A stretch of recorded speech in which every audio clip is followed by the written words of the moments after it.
2018년 9월 인천의 한 라디오 방송국에서 여성 DJ가 흔적도 없이 사라졌습니다.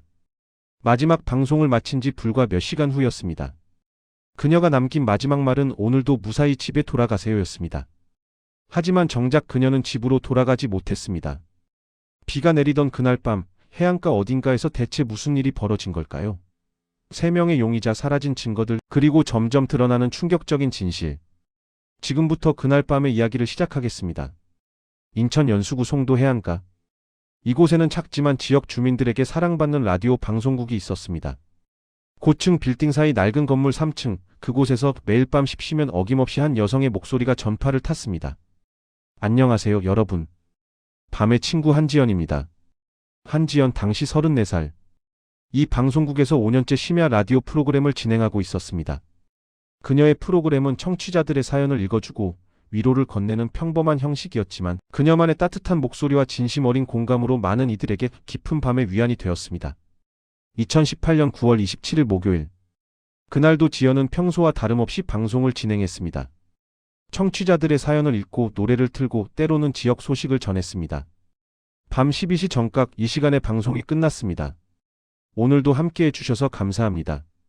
늦은 밤이지만 조심해서 귀가하시고 혹시 아직 집으로 가는 길이라면 안전하게 돌아가세요. 내일 밤 10시에 다시 만나요. 마지막 멘트였습니다. 그녀는 마이크를 끄고 헤드폰을 벗었습니다. 동료 작가와 간단히 다음 방송 이야기를 나눈 뒤 12시 30분경 방송국을 나섰습니다. 그날 밤 인천에는 가을비가 내리고 있었습니다. 그리고 그녀는 돌아오지 않았습니다. 다음날 오후 3시. 방송국 프로듀서 김태준이 지연에게 전화를 걸었지만 받지 않았습니다. 오후 방송 회의에 나타나지 않았기 때문입니다.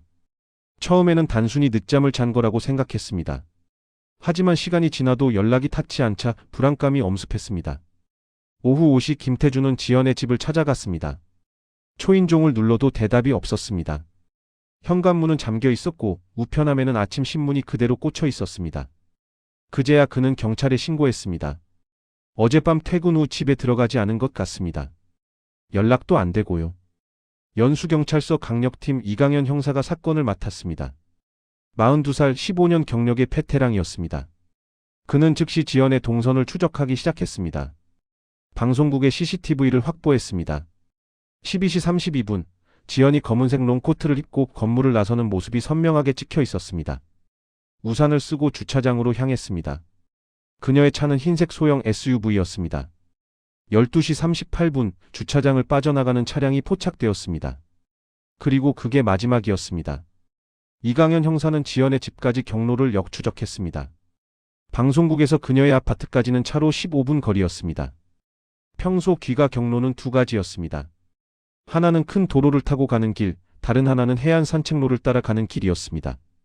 해안 산책로 쪽 CCTV를 확인해 보세요. 하지만 문제가 있었습니다. 해안 산책로 입구에는 CCTV가 단 한 대뿐이었고 그마저도 화질이 좋지 않았습니다. 비 오는 날 밤이라 영상은 더욱 흐릿했습니다. 그래도 분석팀은 12시 47분경 지연의 차량으로 추정되는 흰색 SUV가 산책로 입구를 지나가는 장면을 찾아냈습니다. 하지만 출구 쪽 CCTV에는 그 차량이 잡히지 않았습니다. 산책로 어딘가에서 멈췄다는 뜻인가요? 이강현은 즉시 현장으로 향했습니다. 해안 산책로는 약 2km 길이에 포장된 길이었습니다.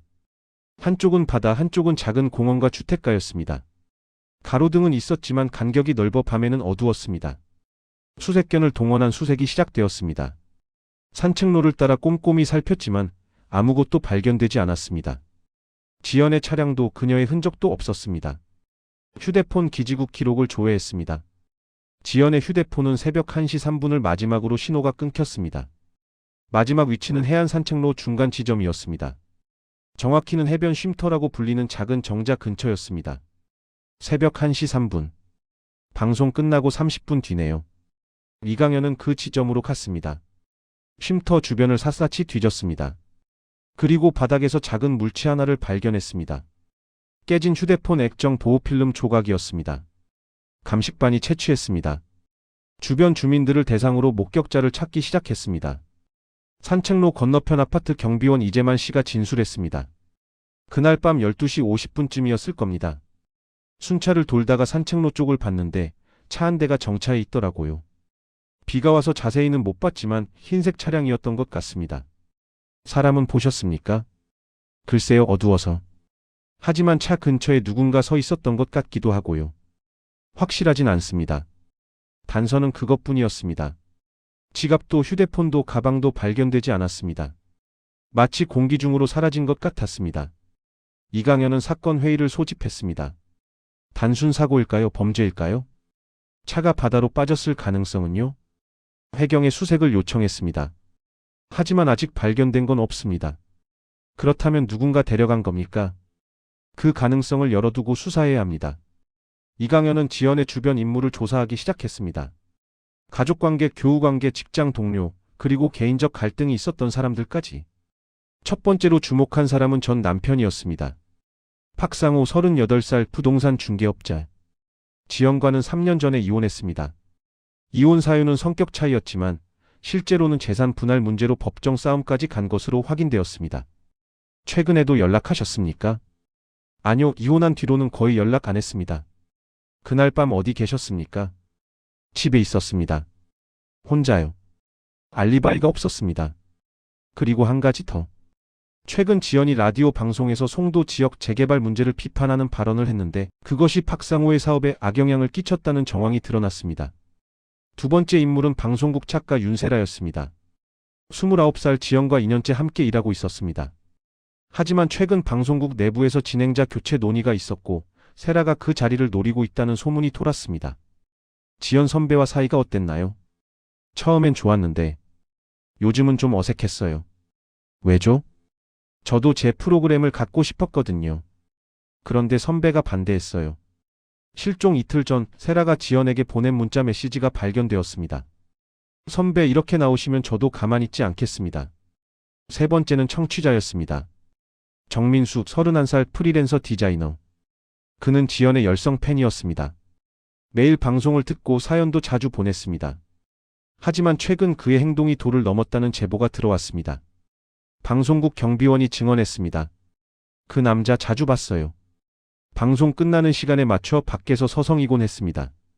정민수의 집을 압수수색했습니다.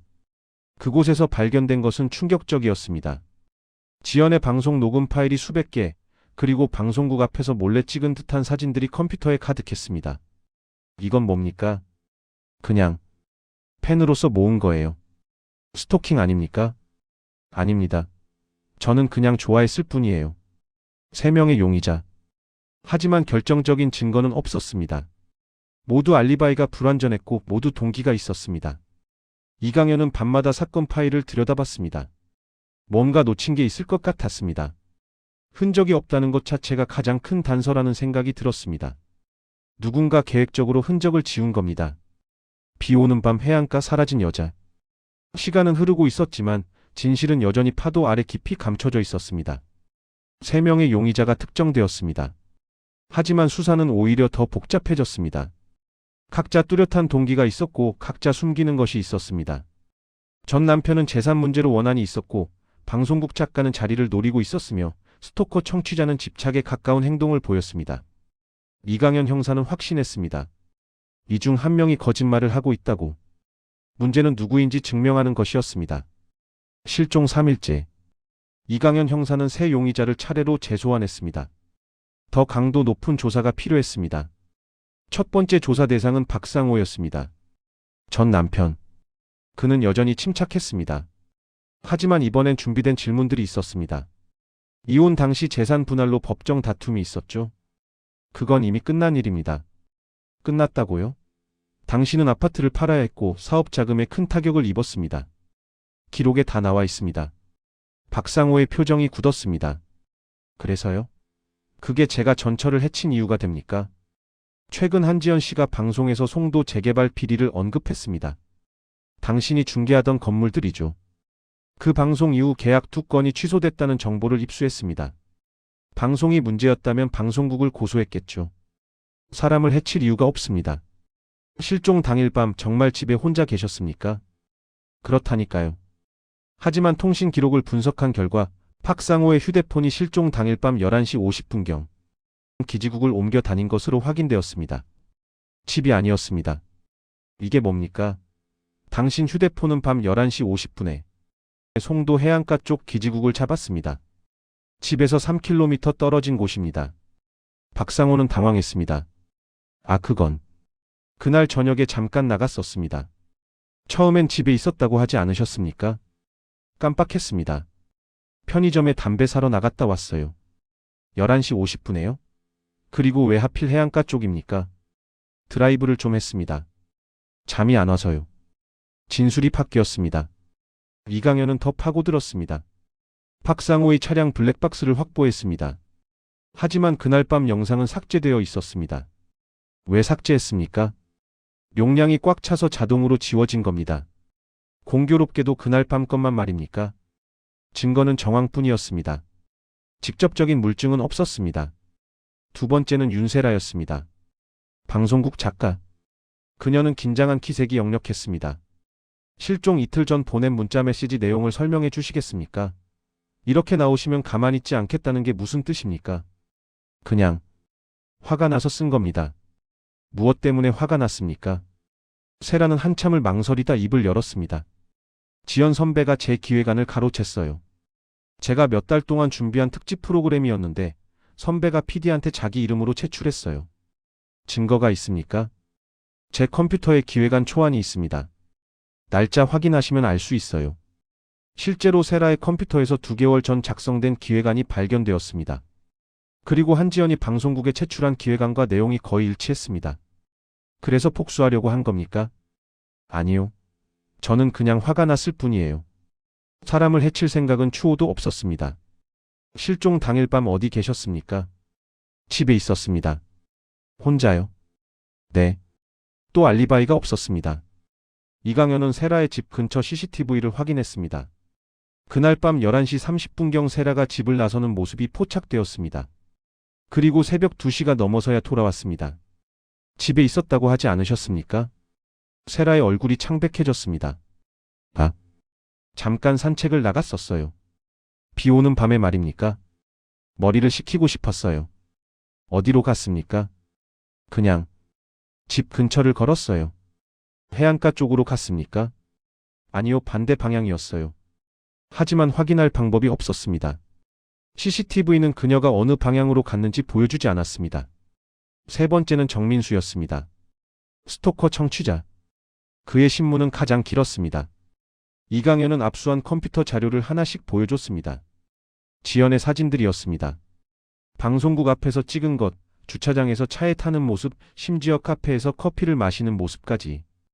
이걸 설명해 보세요. 정민수는 고개를 숙였습니다. 좋아했어요. 진짜 좋아했습니다. 이건 좋아하는 게 아니라 스토킹입니다. 저도 압니다. 잘못된 거라는 걸 알아요. 하지만 해치려고 한 건 절대 아닙니다. 그날 밤 어디 있었습니까? 집에서 방송 들었습니다. 녹음도 했고요. 방송 끝나고는요? 그냥 집에 있었어요. 혼자 사니까 증명할 수 없겠네요. 정민수는 급하게 말했습니다. 컴퓨터 기록 확인해 보세요. 저는 방송 끝나고 새벽 3시까지 온라인 게임을 했습니다. 접속 기록이 남아 있을 겁니다. 실제로 확인해 보니 사실이었습니다. 정민수는 새벽 12시 30분부터 3시까지 게임에 접속해 있었습니다. IP 주소도 그의 집이었습니다. 혼자 게임한 겁니까? 아니면 누군가와 함께 했습니까? 파티 플레이로 했습니다. 다른 유저들과 함께요. 게임 회사에 협조를 요청했습니다. 정민수의 게임 기록을 분석한 결과 그는 실시간으로 다른 유저들과 채팅하며 게임을 했던 것으로 확인되었습니다. 사람이 직접 플레이한 게 맞았습니다. 그렇다면 당신은 범행이 불가능하네요. 하지만 이강현은 뭔가 석연치 않았습니다. 너무 완벽한 알리바이였습니다. 혹시 누군가 당신 계정으로 대리 플레이를 한 건 아닙니까? 말도 안 됩니다. 제 계정은 저만 씁니다. 증명할 방법이 없었습니다. 수사는 교착 상태에 빠졌습니다. 3명 모두 의심스러웠지만 결정적 증거가 없었습니다. 박상호는 진술을 번복했고 윤세라는 거짓말을 했으며 정민수는 완벽한 알리바이를 가지고 있었습니다. 이강현은 다른 접근이 필요하다고 판단했습니다. 한지연의 개인적인 삶을 더 깊이 파고들기로 했습니다. 지연의 집을 정밀 수색했습니다. 그리고 침실 서랍 깊은 곳에서 낡은 다이어리 한 권을 발견했습니다. 2년 전부터 쓴 것이었습니다. 대부분은 일상적인 내용이었지만 한 페이지가 눈에 띄었습니다. 그 사람이 또 연락했다. 이제 정말 무섭다. 경찰에 신고해야 하나. 날짜는 6개월 전이었습니다. 하지만 누구를 가리키는지는 쓰여있지 않았습니다. 방송국 동료들을 다시 조사했습니다. PD 김태준이 의미심장한 말을 했습니다. 지연 씨가 몇 달 전부터 좀 불안해하는 것 같았어요. 어떤 식으로요? 자꾸 뒤를 돌아보고 퇴근할 때 누가 따라오는 것 같다고 했어요. 처음엔 예민해진 거라고 생각했는데 경찰에 신고는 안 했나요? 정확한 증거가 없어서 못했다고 하더라고요. 이강현은 지연의 휴대폰 기록을 다시 분석했습니다. 통화 내역, 문자 내역, 앱 사용 기록까지. 그리고 발견했습니다. 실종 일주일 전 저장되지 않은 번호로 걸려온 전화가 12통이었습니다. 모두 새벽 시간대였습니다. 번호를 추적했습니다. 선불폰이었습니다. 이미 해지된 상태였고 구매자 정보는 가짜였습니다. 누군가 의도적으로 그녀를 괴롭혔습니다. 실종 3일 전 지연의 이메일로 익명의 메시지가 왔던 것도 확인되었습니다. 당신이 한 일을 알고 있습니다. 곧 대가를 치르게 될 겁니다. 발신자 추적은 불가능했습니다. 익명 메일 서비스였습니다. 이강현은 확신했습니다. 이건 우발적 사건이 아니었습니다. 누군가 계획적으로 한지연을 노렸습니다. 하지만 누구일까요? 박상호일까요? 윤세라일까요? 정민수일까요? 아니면 아직 드러나지 않은 네 번째 인물일까요? 실종 5일째 밤, 이강현은 사무실에서 사건 파일을 다시 펼쳤습니다. 뭔가 놓친 게 있었습니다. 퍼즐 조각 하나가 맞지 않았습니다. 그때 전화벨이 울렸습니다. 혜경이었습니다. 형사님, 송도 앞바다에서 차량 한 대를 발견했습니다. 지연 씨 차량입니까? 번호판이 일치합니다. 이강현은 즉시 현장으로 달려갔습니다. 차는 해안에서 50m 떨어진 수심 5m 지점에서 발견되었습니다. 인양 작업이 시작되었습니다. 새벽 3시 차량이 끌어올려졌습니다. 문은 잠겨 있었습니다. 트렁크를 열었습니다. 비어 있었습니다. 차 안을 수색했습니다. 아무것도 없었습니다. 단 한 가지를 제외하고는 조수석 발밑에서 작은 종이 쪽지 하나가 발견되었습니다. 물에 젖어 흐릿했지만 글씨를 읽을 수 있었습니다. 오늘 밤 만나요. 할 이야기가 있어요. 필적 감정을 의뢰했습니다. 결과는 충격적이었습니다. 한지연의 글씨가 맞았습니다. 그녀는 누군가와 약속이 있었던 겁니다. 그날 밤 해안가에서 사건은 새로운 국면으로 접어들었습니다. 바다에서 건진 차량, 그 안에서 발견된 쪽지. 한지연은 누군가와 약속이 있었습니다. 그날 밤 해안가에서 이강현 형사는 직감했습니다. 이 사건의 열쇠는 아직 드러나지 않은 어딘가에 숨어 있다고. 수사팀은 위기였습니다. 실종 일주일째, 단서는 조각조각 흩어져 있었고 용의자들은 입을 다물었습니다. 하지만 포기할 수 없었습니다. 형사는 다시 처음부터 시작하기로 했습니다. 놓친 것이 분명히 있었습니다. 실종 8일째 아침, 이강현 형사는 증거보관실로 향했습니다. 한지연의 개인 물품들이 정리되어 있었습니다. 그중 노트북 한 대가 눈에 들어왔습니다. 이거 디지털 포렌식 돌렸습니까? 네, 특이사항 없다고 보고받았습니다. 직접 다시 확인해 보겠습니다. 형사는 노트북을 사무실로 가져왔습니다. 화면을 켰습니다. 일반적인 파일들이었습니다. 방송 원고, 사진, 음악 파일. 하지만 뭔가 석연치 않았습니다. 파일 용량을 확인해 보세요. 담당 형사가 속성창을 열었습니다. 하드 용량이 500기가인데 사용 중인 건 200기가입니다. 나머지는요? 빈 공간이겠죠. 아닙니다. 삭제된 파일이 있을 겁니다. 디지털 포렌식 전문가를 다시 불렀습니다. 심층 분석을 요청했습니다. 삭제된 파일 복구 작업이 시작되었습니다. 3시간 후 결과가 나왔습니다. 형사님, 발견했습니다. 한 달 전에 삭제된 폴더가 있습니다. 폴더 이름은 송도 프로젝트였습니다. 안에는 문서 파일 16개, 사진 32장, 녹음 파일 5개가 들어 있었습니다. 이강현은 첫 번째 문서를 열었습니다. 제목은 재개발 의혹 정리였습니다. 내용을 읽어 내려가며 그의 표정이 굳어졌습니다. 한지연은 몇 달 전부터 개인적으로 취재를 하고 있었습니다. 송도 해안가 재개발 사업에 대한 것이었습니다. 공식적으로는 지역 활성화를 위한 프로젝트였지만 이면에는 불법 로비와 특혜 의혹이 있었습니다. 문서에는 구체적인 내용들이 담겨 있었습니다. 건설사와 공무원들 사이의 금품 수수, 부동산 가격 조작, 주민들을 내쫓기 위한 회유와 협박. 그리고 그 중심에 한 사람의 이름이 반복해서 등장했습니다. 박상우. 전 남편이었습니다.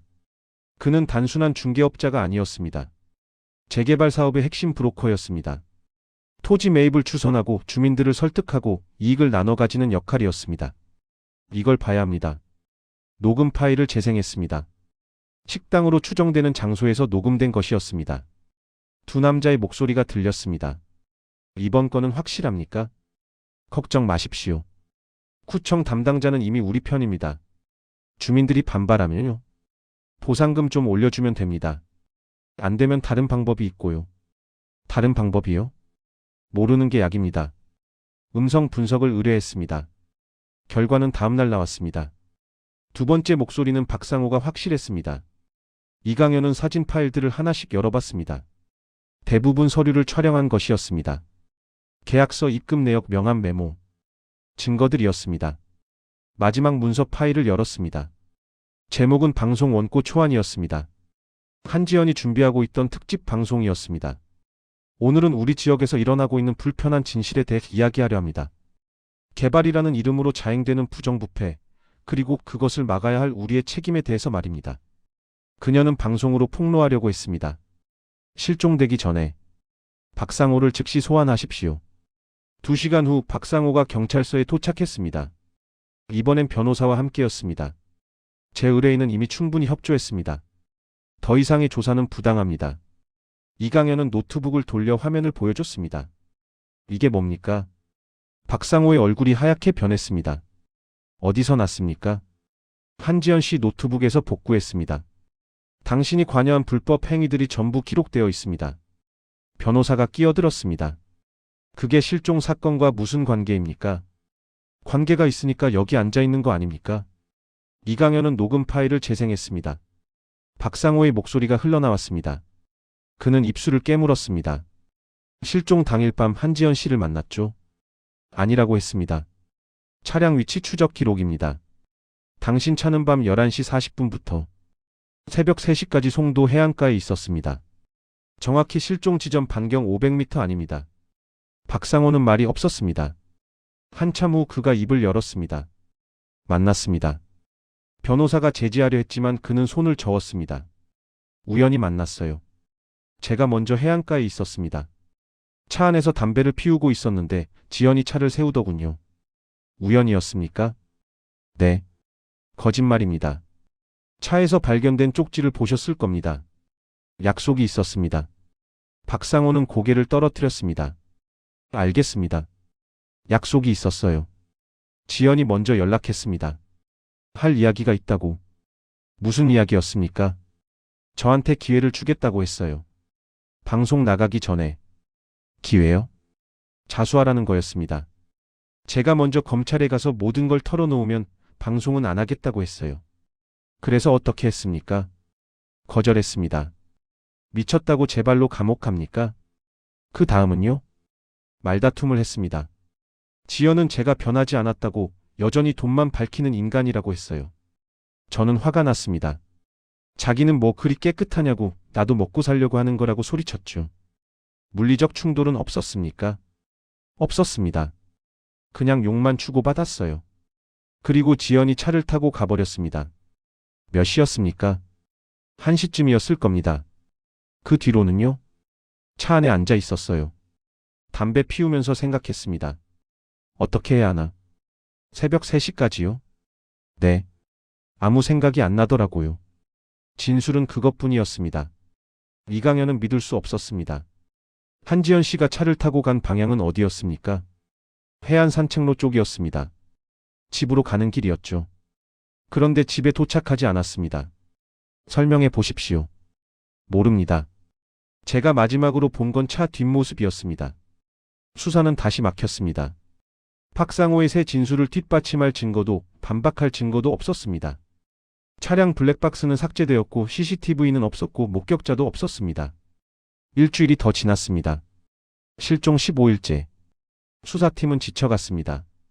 단서는 더 나오지 않았고 용의자들은 버텼습니다. 이강현은 매일 해안가를 찾았습니다. 혹시 놓친 게 있을까 싶어서였습니다. 하지만 바다는 아무것도 말해주지 않았습니다. 그러던 어느 날 오후 전화가 걸려왔습니다. 인천항만공사였습니다. 형사님, 이상한 물건을 발견했습니다. 무엇입니까? 방수 케이스입니다. 부표에 걸려 있었어요. 안에 뭔가 들어있는 것 같은데 함부로 열면 안 될 것 같아서 연락드렸습니다. 이강현은 즉시 현장으로 달려갔습니다. 항만 작업자가 검은색 방수 케이스를 건네줬습니다. 크기는 A4 용지만 했습니다. 조심스럽게 열었습니다. 안에는 비닐로 밀봉된 서류 봉투가 들어 있었습니다. 봉투를 꺼내 열었습니다. 방송 원고였습니다. 한지연의 필체였습니다. 특집 방송 대본이었습니다. 그리고 그 뒤에 메모지 여러 장이 있었습니다. 취재 메모들이었습니다. 마지막 장을 펼쳤습니다. 큰 글씨로 한 문장이 적혀 있었습니다. 진실은 숨길 수 없다. 이강현은 그 글자를 한참 바라봤습니다. 한지연은 알고 있었습니다. 위험을 느끼고 있었고 만약을 대비해 증거를 남긴 것입니다. 바다에 던진 겁니다. 언젠가 발견되기를 바라면서. 그날 밤 이강현은 사무실에서 원고를 읽었습니다. 한 줄 한 줄이 고발장이었습니다. 박상호뿐 아니라 구청 공무원, 건설사 임원, 지역 유지들의 이름이 나왔습니다. 이 사람들 전부 조사해야 합니다. 수사는 확대되었습니다. 검찰이 합동 수사를 시작했습니다. 뇌물수수, 공무원 직무유기, 부동산 투기. 혐의들이 쏟아졌습니다. 그리고 수사 과정에서 새로운 사실이 드러났습니다. 박상호는 혼자가 아니었습니다. 공범이 있었습니다. 진실이 수면 위로 떠오르기 시작했습니다. 퍼즐의 마지막 조각이 맞춰지고 있었습니다. 절망 속에서 희망이 보였습니다.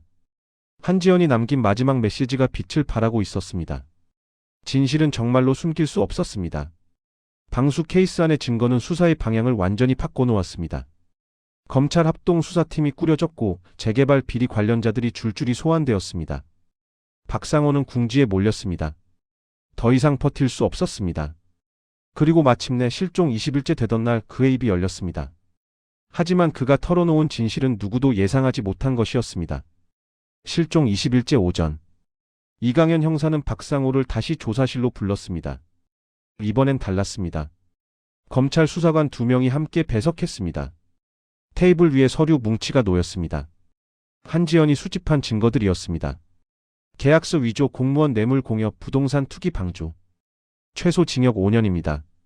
거기에 한지연 씨 실종 사건까지 더해지면 어떻게 될까요? 박상호는 대답하지 않았습니다. 그의 얼굴은 지쳐 있었습니다. 솔직하게 말하십시오. 그날 밤 무슨 일이 있었습니까? 한참의 침묵이 흘렀습니다. 박상호가 고개를 들었습니다. 죽일 생각은 없었습니다. 조사실이 조용해졌습니다. 처음부터 말하십시오. 박상호는 천천히 말하기 시작했습니다. 지연이 일주일 전에 연락했습니다. 만나자고. 중요한 이야기가 있다고. 저는 알았어요. 제 비리를 알아낸 거라는 걸. 어떻게든 막아야 했습니다. 그래서 만났습니까? 네. 9월 27일 밤 12시에 해안 산책로에서 만나기로 했습니다. 지연이 정한 장소였어요. 미리가 있었습니까? 11시 40분쯤 도착했습니다. 먼저 가서 기다렸어요. 무슨 생각을 했습니까? 설득하려고 했습니다. 용서를 빌고 다시는 안 그러겠다고, 방송만은 하지 말아달라고. 지연 씨는 왔습니까? 12시 50분쯤 도착했습니다. 차에서 내리더니 제 차로 왔어요. 조수석에 탔습니다. 대화를 나눴습니까? 박상호는 잠시 멈췄습니다. 처음엔 조용했어요. 지연이 먼저 말했습니다. 저한테 마지막 기회를 주겠다고. 검찰에 자수하면 방송은 안 하겠다고. 당신은요? 거절했습니다. 그럴 수 없다고 했어요. 제 인생이 끝장나는 겁니다. 그 다음은요? 지연이 화를 냈습니다. 당신은 변하지 않았다고. 이혼할 때도 그랬고 지금도 그렇다고. 돈이 사람보다 중요하냐고 소리쳤어요. 박상호의 목소리가 떨렸습니다. 저도 화가 났습니다. 자기는 뭐 그리 대단하냐고, 라디오 DJ 하나 하면서 무슨 정의의 사도인 것처럼 구는 거냐고 했죠. 말다툼이 격해졌습니까? 네. 서로 소리를 질렀습니다. 그러다가 지연이 차에서 내리려고 했어요. 저는 붙잡았습니다. 아직 대화가 끝나지 않았다고. 물리적으로 제지했습니까? 팔을 잡았습니다. 그런데 지연이 뿌리쳤어요. 세게. 저도 모르게 밀쳤습니다. 조사실이 숨을 죽였습니다. 지연이 넘어졌습니다. 머리를 부딪혔어요. 차박바닥에. 의식이 있었습니까? 없었습니다. 움직이지 않았어요. 저는 패닉에 빠졌습니다. 흔들어 깨우려 했지만 반응이 없었습니다. 구급차를 불렀어야죠. 알아요. 하지만 그러지 못했습니다. 두려웠어요. 살인자가 되는 게, 제 인생이 끝나는 게. 그래서 어떻게 했습니까? 박상호는 고개를 떨어뜨렸습니다. 차 트렁크에 넣었습니다. 그리고 항구로 갔어요. 시신을 유기했습니까? 네. 바다에 버렸습니다. 차량은요? 나중에 다시 가서 바다에 빠뜨렸습니다. 증거를 없애려고. 휴대폰과 지갑은요? 같이 버렸습니다. 진술이 끝났습니다. 녹음기가 멈췄습니다. 이강현 형사는 물었습니다. 정말 우발적이었습니까? 박상호는 고개를 들었습니다. 무슨 뜻입니까? 당신은 미리 준비했습니다. 한적한 장소를 선택했고, 늦은 시간을 택했고, CCTV 없는 곳으로 유인했습니다. 아닙니다. 장소는 지연이 정했어요. 하지만 당신은 반대하지 않았습니다. 오히려 일찍 도착해서 기다렸죠. 왜입니까? 박상호는 대답하지 못했습니다. 검찰 수사관이 서류를 꺼냈습니다. 당신 휴대폰 기록입니다. 실종 사흘 전 인터넷 검색 기록이 있습니다. 무엇을 검색했는지 아십니까? 기억 안 납니다. 시체 유기 방법, CCTV 회피 경로, 바다 조류 방향. 이게 우발적 범행을 계획한 사람의 검색 기록입니까? 박상호의 얼굴이 창백해졌습니다. 아닙니다. 그건 그냥 궁금해서 본 겁니다. 사흘 전의 말입니까? 우연치고는 너무 절묘하지 않습니까? 더 이상 변명할 수 없었습니다. 박상호는 체포되었습니다. 혐의는 살인과 시체 유기였습니다. 수사는 계속되었습니다. 박상호의 진술대로 항구와 해안을 다시 수색했습니다. 하지만 한지연의 시신은 발견되지 않았습니다. 조류에 떠내려간 것으로 추정되었습니다. 한 달 후 검찰은 박상호를 기소했습니다. 직접적인 시신은 없었지만 정황 증거는 충분했습니다. 자백 검색 기록, 차량 블랙박스 삭제 정황, 거짓 진술. 재판이 시작되었습니다. 박상호의 변호인은 우발적 사고를 주장했습니다. 피고인은 계획적으로 살해한 것이 아닙니다. 말다툼 중 우발적으로 발생한 사고입니다. 고의성이 없었습니다. 검사는 반박했습니다. 피고인은 사전에 범행을 준비했습니다. 검색 기록이 이를 증명합니다. 또한 사고 후 구조 조치를 취하지 않고 시신을 유기했습니다. 이는 명백한 살인입니다. 증인 신문이 이어졌습니다.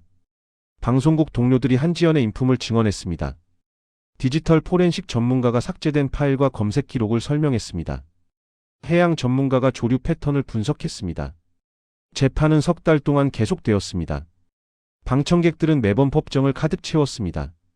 한지연의 청취자들이었습니다. 마지막 최후 진술에서 박상호가 말했습니다. 후회합니다. 매일 후회합니다. 그날 밤으로 돌아갈 수 있다면 다르게 행동했을 겁니다. 지연 씨 가족분들께 용서를 구합니다. 하지만 재판부의 판단은 단호했습니다. 피고인은 피해자를 계획적으로 유인했고 범행 후 증거를 인멸했으며 허위 진술로 수사를 방해했습니다. 우발적 사고라는 주장은 받아들일 수 없습니다. 피고인에게 징역 18년을 선고합니다. 판결이 내려졌습니다. 방청석에서 작은 박수가 터져나왔습니다. 사건은 그렇게 마무리되었습니다. 한 달 후 한지연이 진행하던 라디오 프로그램에서 특별 방송이 나갔습니다. 추모 방송이었습니다. 새 진행자가 말했습니다. 오늘은 우리 곁을 떠난 한지연 선배를 기억하는 시간을 갖겠습니다. 선배가 남긴 목소리를 함께 들어보겠습니다. 녹음된 방송이 흘러나왔습니다. 한지연의 목소리였습니다. 안녕하세요, 여러분. 밤의 친구 한지연입니다. 오늘도 이렇게 함께 해주셔서 감사합니다. 혹시 지금 힘든 시간을 보내고 계신가요? 외롭거나 지쳐 있나요? 괜찮습니다. 누군가 듣고 있다는 걸 기억하세요. 여러분은 혼자가 아닙니다. 내일은 오늘보다 나을 겁니다. 진실은 언젠가 드러나고 정의는 결국 승리합니다. 그걸 믿으며 오늘 하루도 함께 버텨봅시다. 청취자들의 사연이 이어졌습니다. 한지연을 기억하는 메시지들이었습니다. 선배님 덕분에 힘든 시기를 견뎠습니다. 감사했습니다. 정의를 위해 싸우신 용기 잊지 않겠습니다. 하늘에서 편히 쉬세요. 방송은 그녀가 좋아하던 노래로 끝났습니다. 인천 송도 해안가. 밤의 바다는 여전히 조용했습니다. 파도가 밀려왔다 밀려갔습니다. 한지연이 사라진 그 자리에 이제는 작은 추모 공간이 만들어져 있었습니다. 시민들이 남긴 꽃과 편지들이 놓여 있었습니다. 촛불이 바람에 흔들렸습니다. 이강현 형사는 가끔 그곳을 찾았습니다. 미안함 때문이었습니다. 더 빨리 찾지 못한 것에 대한. 하지만 한 가지는 확신했습니다. 한지연이 남긴 진실은 사라지지 않았다는 것을. 그녀의 용기는 많은 이들에게 영향을 주었다는 것을. 재개발 비리는 전면 재수사되었습니다. 관련자들이 처벌받았습니다. 부정부패는 드러났습니다. 한지연이 원했던 것이었습니다. 그녀의 마지막 메시지처럼 진실은 정말로 숨길 수 없었습니다. 밤의 바다 위로 어디선가 라디오 음악이 들려왔습니다. 누군가 여전히 그녀의 방송을 기억하고 있었습니다. 오늘도 무사히 집에 돌아가세요. 한지연의 목소리는 사라졌지만 그녀의 메시지는 영원히 남았습니다. 사라진 밤의 목소리는 이제 우리 모두의 기억 속에서 영원히 울려 퍼지고 있습니다. 이 영상이 도움이 되셨다면 구독과 좋아요 부탁드립니다. 감사합니다.